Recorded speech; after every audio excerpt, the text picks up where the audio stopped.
Assalamualaikum, halo teman-teman. Perkenalkan, kami dari kelompok 3. Di sini kami ingin membahas tentang keterampilan dasar mengajar dalam pembelajaran terpadu. Nah, video ini dibuat untuk memenuhi tugas dari mata kuliah pembelajaran terpadu dengan dosen pengampu Bapak Muhammad Iqbal Arsyad.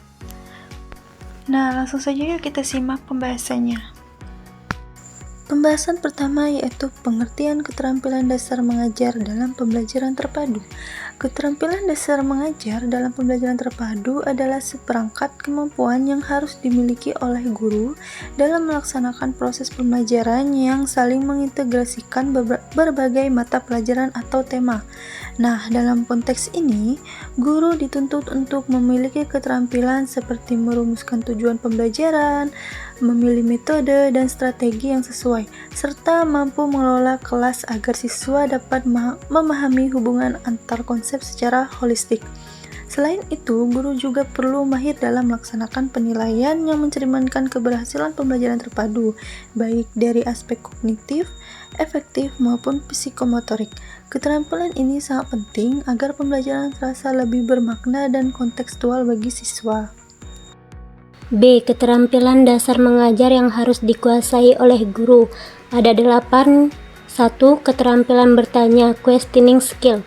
Bertanya merupakan ucapan verbal yang meminta respon dari seseorang yang dikenal. Bertanya merupakan stimulus efektif yang mendorong kemampuan berpikir. 2. Keterampilan memberi penguatan, reinforcement.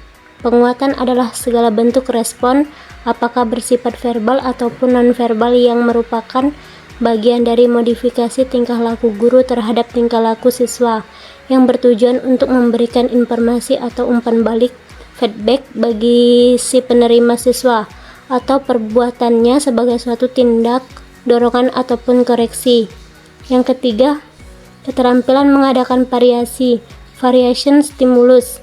Variasi stimulus adalah suatu kegiatan guru dalam konteks proses interaksi pembelajaran yang ditujukan untuk mengatasi kebosanan peserta didik, sehingga dalam proses situasi pembelajaran senantiasa menunjukkan ketekunan dan penuh partisipasi. Jadi inti tujuan proses pembelajaran variasi adalah menumbuh kembangkan perhatian dan minat peserta didik agar belajar lebih baik. 4. Keterampilan menjelaskan, explaining.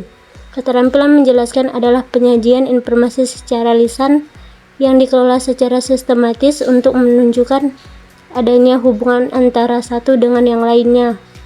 5. Keterampilan membuka dan menutup pelajaran, set education and closure. Menurut Sardiman, keterampilan membuka pelajaran adalah seberapa jauh kemampuan guru dalam memulai interaksi belajar mengajar untuk suatu jam pelajaran tertentu. Education adalah usaha yang dilakukan oleh guru dalam kegiatan pembelajaran untuk menciptakan prakondisi bagi siswa agar mental maupun perhatian terpusat pada pengalaman belajar yang disajikan. 6. Keterampilan membimbing diskusi kelompok kecil. Diskusi kelompok adalah suatu proses yang teratur yang melibatkan sekelompok orang dalam interaksi tatap muka yang informal dengan berbagai pengalaman atau informasi, pengambilan kesimpulan atau pemecahan masalah. 7. Keterampilan mengelola kelas. Pengelolaan kelas adalah keterampilan guru untuk menciptakan dan memelihara kondisi belajar yang optimal dan mengembalikannya bila terjadi gangguan dalam proses belajar mengajar. 8. Keterampilan membimbing diskusi kelompok kecil.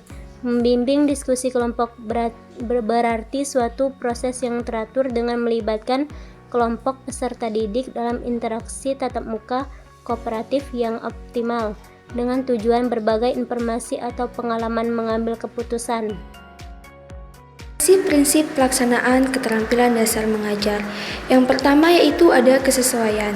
Kesesuaian atau relevan yaitu dalam memilih dan menentukan unsur-unsur jenis keterampilan dasar mengajar yang akan dilaksanakan harus memperhatikan dan disesuaikan dengan seluruh komponen pembelajaran. Yang kedua yaitu kreativitas dan inovatif. Kreativitas dan inovatif dalam menggunakan unsur-unsur keterampilan dasar mengajar sangat diperlukan agar suasana pembelajaran selalu menarik dan menyenangkan bagi siswa. Yang ketiga yaitu ada ketepatan. Penggunaan setiap unsur keterampilan dasar mengajar dimaksudkan agar proses pembelajaran bisa berjalan secara efektif dan efisien.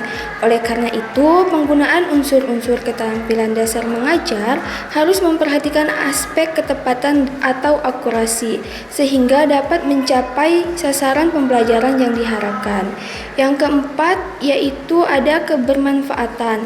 Seperti hanya dengan prinsip-prinsip keterampilan dasar mengajar yang telah dibahas sebelumnya, yang tidak kalah pentingnya bahwa unsur-unsur keterampilan dasar mengajar yang diterapkan harus memiliki nilai manfaat atau kegunaan terhadap pengembangan potensi siswa. Yang kelima yaitu membangkitkan perhatian dan motivasi. Mengingat pentingnya perhatian dan motivasi, maka penerapan unsur-unsur atau aspek pembelajaran harus membangkitkan perhatian dan motivasi siswa. Sehingga selama proses pembelajaran berlangsung, perhatian dan motivasi siswa selalu terjaga dan tercurah pada kegiatan pembelajaran yang dilakukan. Nah, yang terakhir yaitu ada menyenangkan. Melalui pembelajaran yang menyenangkan, siswa akan merasa betah, semangat, bahkan mungkin siswa akan merasa bebas untuk melakukan aktivitas pembelajaran sesuai dengan potensi dan bakat yang dimilikinya. Selanjutnya, D. Media keterampilan dasar pembelajaran terpadu. Adapun macam-macam media untuk menunjang pembelajaran terpadu yaitu yang pertama, media audio. Jenis media pembelajaran audio berfungsi untuk menyalurkan pesan audio dari sumber pesan ke penerima pesan. Media audio berkaitan erat dengan indera pendengaran. Lalu yang kedua, media visual.